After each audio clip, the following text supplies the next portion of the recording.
Nowadays, when somebody builds any piece of software, nobody starts writing their own database. They take something off the shelf and then they actually focus on the business logic. However, when we look at the modern stack, access control was still something that everybody was reinventing from scratch. And that's why we identified this as another part of the software infrastructure layer that needs to be decoupled and made very simple to implement. Hey, this is Brian, and you're listening to Jamstack Radio, a bi-weekly series where we discuss modern web development with maintainers, founders, and developers. Jamstack Radio is brought to you by Heavybit, the leading investor in developer-first startups. For more information, visit heavybit.com. If you're interested in being a guest on the show, or if you'd like to suggest a topic, find us on Twitter at Jamstack Radio. Welcome to another installment of Jamstack Radio. On the line, we got Alex and Emre from Cerbos. Alex, how you doing? Hey, good to see you. How you doing? I'm Alex. I'm Chief Product Officer here at Cerbos. Excellent. Emre, what's your role at Cerbos? Hi, I'm the CEO and co-founder at Cerbos. Perfect. Well, I'm actually ready to jump in. So, Alex, do you want to tell us what Cerbos is? Yeah, absolutely. So, Cerbos is a open source project that is designed to help you implement roles and permissions into your application in days, not months. Ultimately solving a problem and a pain Emre and I and the rest of our team had at numerous other companies where you want to get those fine-grained permissions, like this user can do this action on this particular resource if they're part of this particular team, etc. All that logic, which traditionally you'd have hard-coded across your code base, Cerbos extracts it out into something that's far more easier to work with, far more understandable by more parts of your team and your organization, and it just runs as another service inside of your architecture. So it fits in nicely with the modern stack, of which obviously Jamstack is one of those. Excellent. And I'm curious, so I mentioned before we hit record that I'm familiar with this like policy management on the GitHub side as a GitHub employee. So we had a very complicated system to manage entitlements and who has access to what. And I couldn't get production access to the database. Ironically, I couldn't get production access to my side project databases because GitHub had a bunch of lockdown stuff. So I always had to get some big brother or somebody else who had more access to help debug things, which is a good sign for GitHub. Definitely don't want me taking stuff down in production. But I'm curious from Cerbos's, maybe Emre, your co-founder, how did you see this pain point? How did this thing get started? Yeah, I mean, when you look at access control, it's a very wide spectrum. You have access control at so many different levels, right? You have access control in infrastructure access. You have access control when it comes to your, wherever you're running your services, AWS, GCP, but you also have access control in the product that you're building. And with Cerbos, we're very much so focusing on access controls that you have to actually implement within your product. When we look at the world, a lot of B2B products have multiple users and multiple roles because their customers are organizations with multiple users and multiple roles that they need to work together in order to complete a workflow. So this all lands on the lap of a developer to implement, which user can do what. So it's slightly different than the use case that you talked about, but it's ultimately in any given software, there are multiple users and multiple roles. So that is what we are focusing on because as software engineers, as a CTO, me previously, our product manager, in various different companies I worked on and various different products we worked on, we always had to handle this ourselves and we had to build this layer all by ourselves. And if you look at software development as history, in 1960s, if you had to build your own software, you had to build your own database, your data storage layer. Right? You had to start from the very beginnings of reinventing the wheel, literally, and building on top of it from the first atoms onward.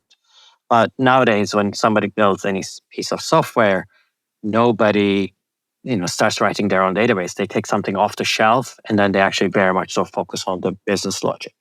However, when we look at the modern stack, especially with all these decoupling, Jamstack, and various other things, access control within the software was still something that everybody was reinventing from scratch.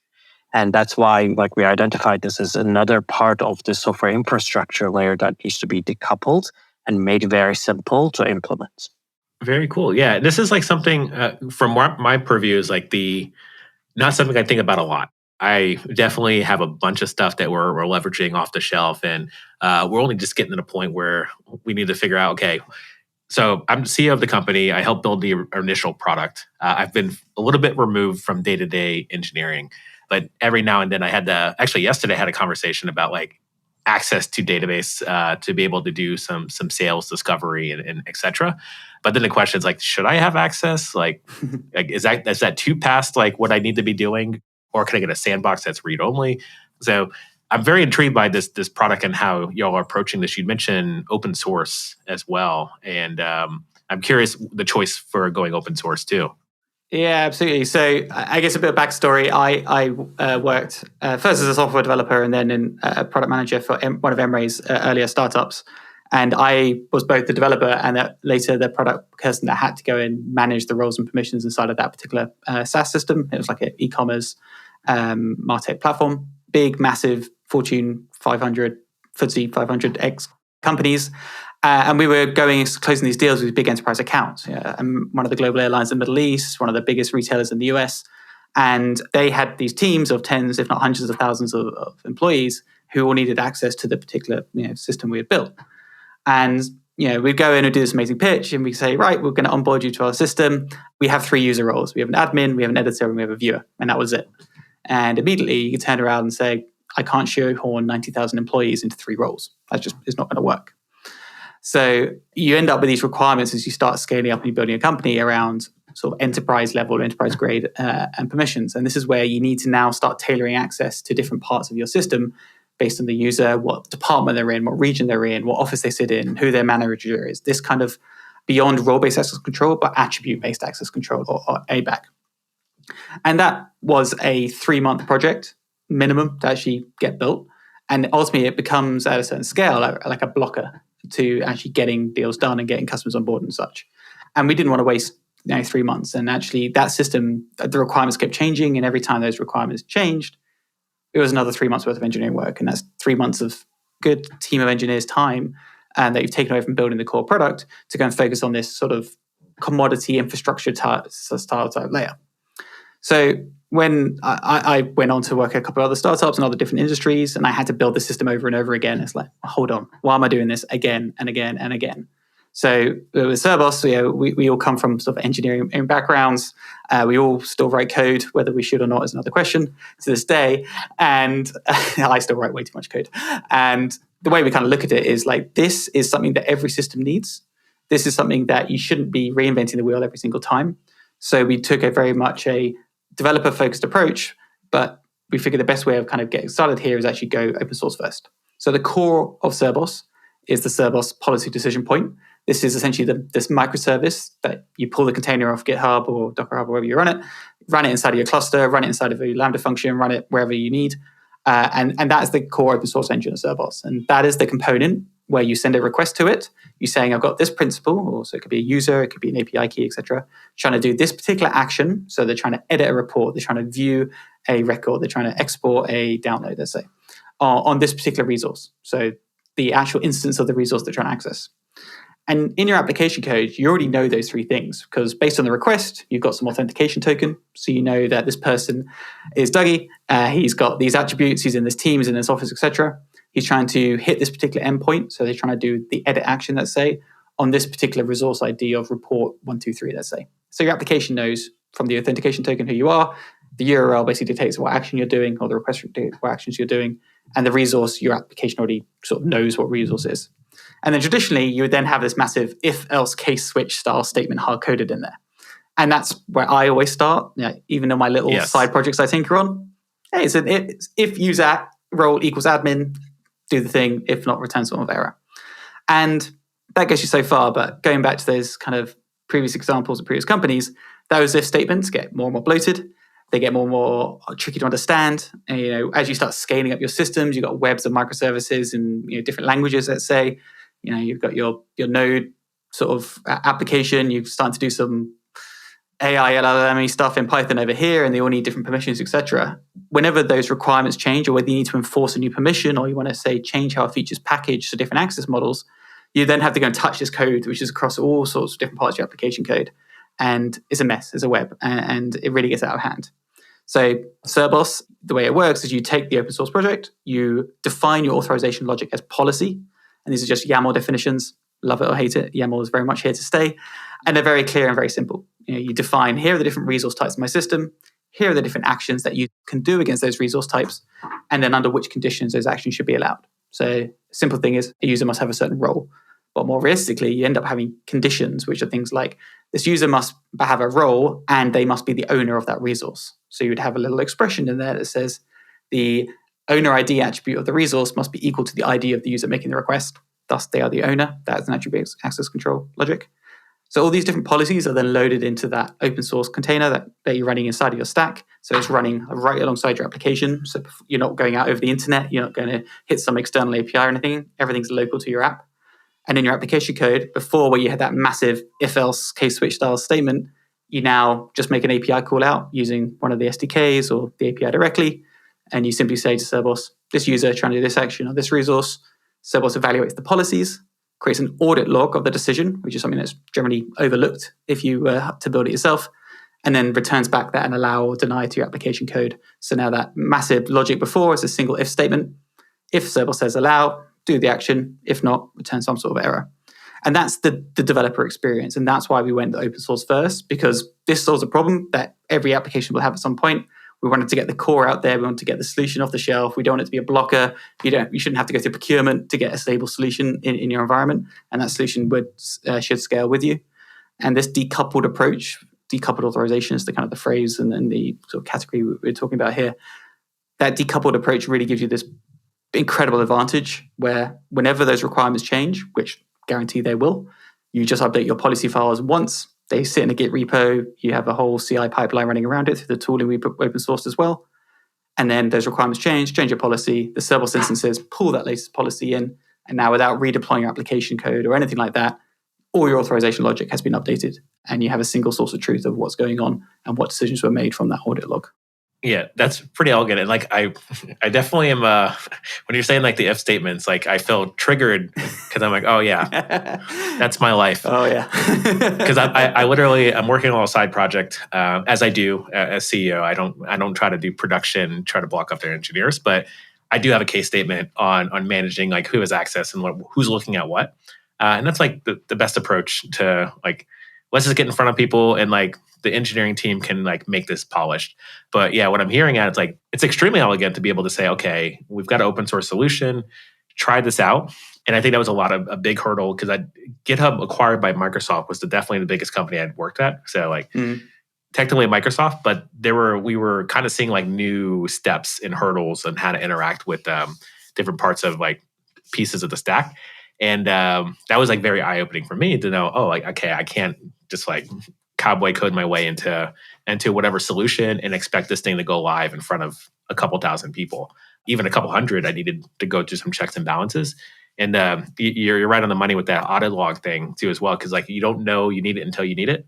So to like have that out of the box is like extremely valuable. Yeah, the audit log piece, and I can definitely speak, sort of understand what you went through. I started my career at Microsoft, so I've done the big enterprise, and then I went to startup. So I probably went from very structured to a bit more cowboy, and now I'm kind of going back slowly. But yeah, the audit log piece is something that I'm particularly a fan of, I guess you could say, or quite keen to sort of make people aware of, because previous companies, as well as Cerbos now, I've gone through ISO 27001, I've gone through SOC 2 compliance, etc. And I was the one that got pulled into the basement conference room by the auditor who would come every year, and I had to demonstrate sort of on demand our access controls and our audit logs, etc. And before we had a neat solution, I'll be sitting there trying to like grep through S3 logs, which doesn't really go down well with an auditor. So having clean, structured audit logs and a source of truth exactly what happened in a way that's understandable, presentable by someone that doesn't know necessarily how to code or wants to look in raw log files is kind of a big win. And really, it's a side effect and a side benefit of using something like Cerbos, because it's just capturing the decision that's being made. The actual core decision engine runs, and as well as returning the response, it just creates that clean and consistent audit log. So regardless of where in your stack you're doing that check, you're getting that log in place. And one thing that always often gets overlooked, even if you are a developer writing your own code and audit logging, one thing that always gets overlooked is all the attempts, right? Usually people tend to log what happened at the end, but who actually tried to do something and whether they were allowed or denied and why. Why were they allowed? Why were they denied? Those are all very important pieces of information for especially organizations that have their own security teams, and they actually look into all these events and trying to predict various different fraud or other counterfeiting operations. Yeah, so you kind of hinted at this, but I wanted to ask the question that's like straight up, which is like, who's the ideal customer profile? Because it sounds like there's not like a size difference. Like it sounds like I could use this at my 7-person startup. But yeah, who's the ideal use case for this? So it's actually staggered, right? The number one ideal user is the developer. Whoever is building this piece of infrastructure. We want to make sure that developers do not get to reinvent security. The developer who needs to first put that if then else statement, which isn't very easy to put in, but then as requirements it gets bigger and all the bells and whistles come in. We want to make sure that developers are never tempted to actually start writing that if then else, and they actually put something in, very easy to implement and operate. However, as that startup, let's take that startup through its life cycle. As that startup starts growing, as Alex mentioned earlier, requirements start coming in, whether it's from the business teams, whether it's from the product management or security teams. And all those requirements turn into, we need a new role. We need a new way of authorizing people or deciding whether somebody. So suddenly it goes from the developer into a team, like product management team or product development team. So now suddenly we have a product manager and a developer. And then as the organization grows more, as we just mentioned, security starts becoming more of an issue. Suddenly it becomes an enterprise problem of who has access to what, whether all of that is in check, whether all of that is being audited. Suddenly the CISO starts getting involved in that. So the ideal user of our system is, depending on the evolution of a company, can be 1, 2, or 3 of all those different roles. And the ideal customer profile is ultimately companies who have to handle authorization, whether they are a simple startup, they're just coming up startup, and they want to implement something that's completely scalable and extensible throughout its lifetime. Or, we also have several very large enterprises who are actually re-architecting their system. They're going from monolithic applications into microservices, and suddenly they don't want to translate the same logic into 4 different languages and maintain parity across all that logic. They're actually centralizing it. Cerbos, they get a single API that speaks the same truth no matter where you're accessing it from. Yeah, and I'm curious because I imagine there's a lot of folks like listening already and also been triggered by the conditional statement.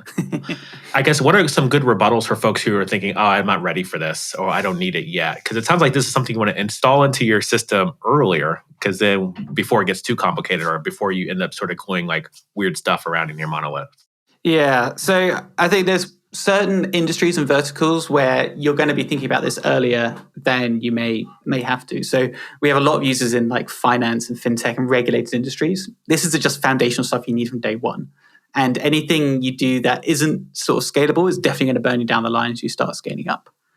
For getting started early stage, you're hacking on a weekend project or you've got a little side thing you're working on.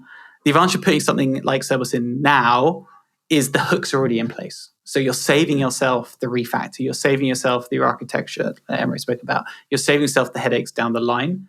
And for the little bit of work now, the payoff is exponential. So going back to my sort of previous example, every time we had to change the logic in some of these applications I worked on, it was 3 months of an engineering squad's time to do this properly over a moderate sized system. Wasn't insane. You're talking 30 or 40 different microservices in a few different languages. But it was 3 months of engineering whenever we had to refactor and rework and reconfigure how this authorization logic works. So it does take a bit of forward planning, let's say, or foresight that, and confidence, I guess, that your application is going to be massively successful and your platform is going to be great. And you want to get these things set in stone early. And really the best parallel to look at is authentication. So today, rarely you would probably go and build your own authentication system. There's lots of either open source or commercial products out there. You've got the stupid tokens, you've got the Auth0, you've got the AuthKit that came out a few weeks ago, you've got Clark who's doing really well. And it's kind of a no-brainer to go and put in authentication using one of these services or open source projects. yourself, because that's a whole ball of mud that you don't want to go down the route of managing yourself, hashing, sorting passwords, managing your SSO, managing social logins, etc. You just go and drop in a library, you go and drop in a service that does it for you. Authorization is kind of the next one of those. And hopefully you can kind of hear from our experience and Doug yourself around that this is something that does get painful. And you can just tick something off the list very early on by putting a solution like Cerbos in from day one. And your logic can be very simple. You can be doing those simple role-based checks, and your policies are very simple, and your deployment is very simple at that point. But it will grow with you and will give you in good stead. So down the line, when you get those big deals, or you are going for your ISO or SOC 2 compliance, or you are going for, to be a multinational business, etc., all the foundations are in place, and you haven't wasted your valuable time and money in the early stage to do something as foundational as authorization. Just drop in a solution that works for you and will grow with you. Excellent. My next question is how does one get started with Cerbos today? The line we always kind of use with this is 99% of the effort is actually understanding what your requirements are first. So really thinking okay, what are my different user roles? What are the different resources and actions inside of my system? And literally do that spreadsheet, do that matrix. This user should be able to do this action. This role should be able to do that action. This action, X, Y, Z. And some of those cells will be a yes or a no. Some of those cells will be a condition. This user can do it only if they're the owner. And really getting your own, either if you're a solopreneur, getting that down on paper yourself, just to get it straight in your head. But if you're working with a team and making sure everyone's aligned, you've got sales team, you've got customer team, you've got product team, whoever is kind of involved in decision making, getting all that down on pat. Once you've got that, it's actually pretty trivial. So to get started with Cerbos, if you like to run everything yourself, you can go and just grab it off GitHub, spin out the container, you can write some policy files and load them in, and you basically get that API immediately. We also have Cerbos Hub. So Cerbos Hub is the managed control plane that sits on the Cerbos open source project. And in there we have an interactive online playground where you can actually build, test, and iterate policies directly inside of your browser. We guide you through exactly what to do. We run all your test cases. We give you much better feedback around formatting, etc. And it's a whole environment where you can define test cases and get up and running and really nail your policies without having to run any code or any infrastructure yourself. And then that's kind of a whole environment that goes on, and it's a whole managed CI pipeline, enables you to run your policies both as a container but also as a WASM module if you want to do things at edge or even on device. And really it is getting that business requirements down on paper and write them into policy, and then you'll be up and running in, I don't like saying minutes because no one believes minutes, but you can do it in a couple of hours. Cool. Yeah. And I do want to ask, is there any exciting things coming up on the roadmap or that folks should be paying attention, or maybe that just shipped? Yeah, absolutely. So I just mentioned that Cerbos Hub. Okay. We launched this at KubeCon in North America. So nice. That is now out there in the world. So Cerbos, the open source project, Cerbos Policy Decision Point is still out there. That is the foundation of everything that Cerbos does. So that's actively being worked on, not just by people inside of Cerbos, but also the wider community, which warms my heart every time I see a pull request from one of the users out there.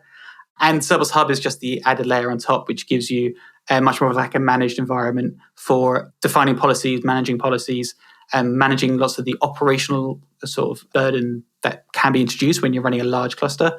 Cerbos Hub manages the rollout and distribution of policies, and also enables those other use cases around running Cerbos policies either at edge, say in like edge functions and workers and those sort of things, or even on device. Cerbos Hub also generates a WebAssembly module version of your policies, which is you can run in far more places where you can't necessarily run a container. And then we have a whole roadmap kind of going into this year that really supercharges that environment and gives you much more tooling, firstly for developers, but going into product teams and security teams over the rest of this year to bring more of those stakeholders, bring more of those users, and bring more of those teams on board, and hopefully taking some of the burden off the developers down the line. Excellent. Well, honestly, I'm super intrigued. I'll definitely be following up about Cerbos and what we do at Open Sauce, because I think we definitely have a use case that we should be paying attention to, access control and etc. So yeah, I'm looking forward to digging. I hope folks that were listening to the conversation will also dig in and reach out to you, both of y'all, for demos. There's a lot of demos on YouTube, so look for Alex's face walking through the hub. And one more thing to add there is a lot of people, earlier I also mentioned B2B use cases, right? In every B2B product, you have to implement that. But what we also tend to see a lot is for many other products, B2C products, etc., the same use cases exist for the back office. So you can think about Uber, for example. An Uber app doesn't need any roles and permissions when you look at it. I just call a cab and it shows up. But now think about the back office operations of Uber. Who's actually allowed to onboard a new driver? Who's allowed to issue a refund? Who's allowed to see a trip information? And so a lot of these B2C use cases, actually, when you get to the back office, the internal control systems, etc., there's still developers building those systems, and they need to limit access to, or they need to implement fine-grained authorization. So the way that we always look at this is the use cases are endless. Yeah, that's a good point too as well, because I know Uber had some issues with years ago around who has access and who could see certain politicians in their rides.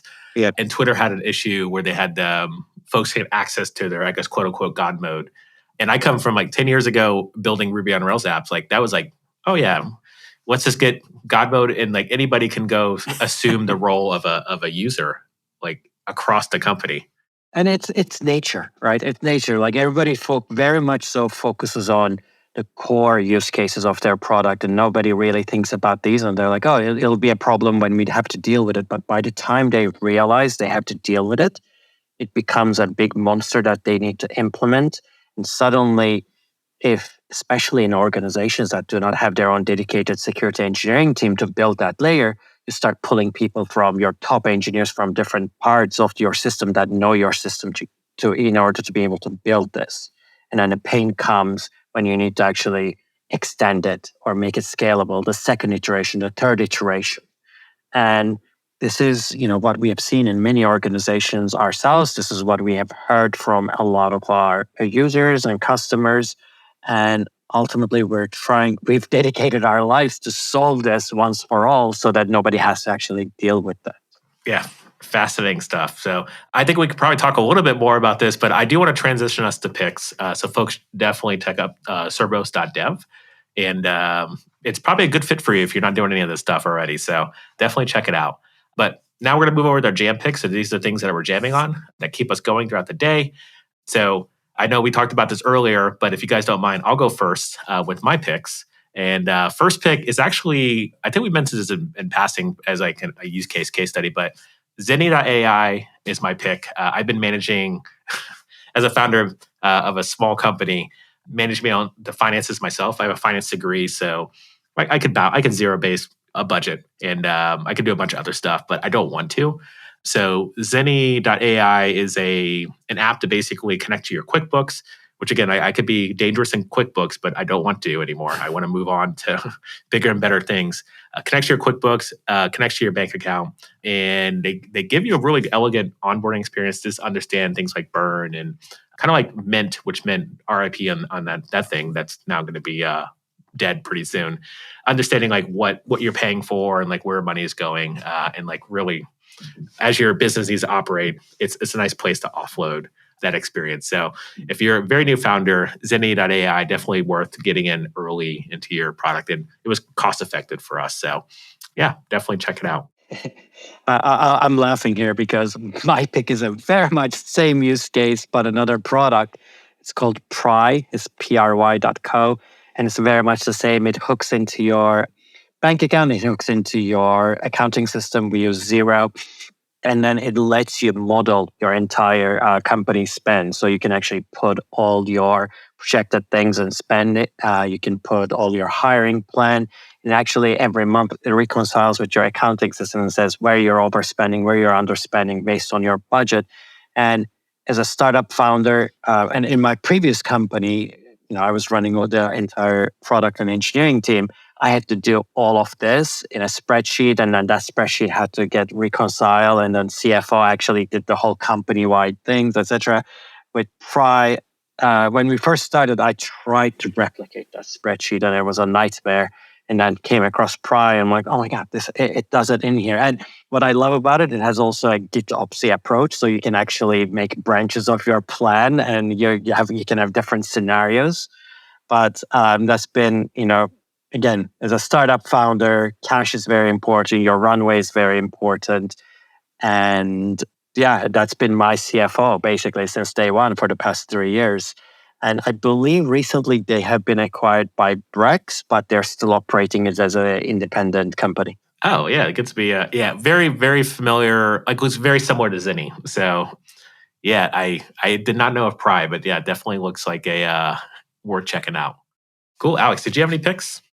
Yeah, absolutely.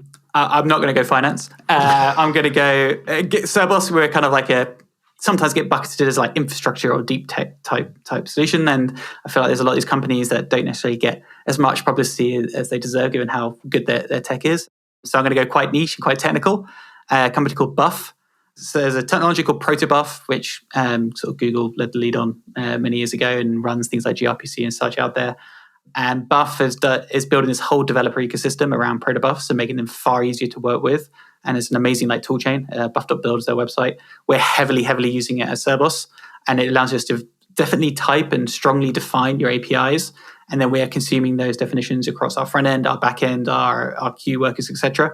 And we have a central source of truth, much like we do with Cerbos authorization policies. We have a simple source of truth for our message types and our data types as Protobuf definitions, and using the Buff ecosystem or tools on top to do a lot of the code generation and even some documentation and validation stuff on the fly using their toolchain.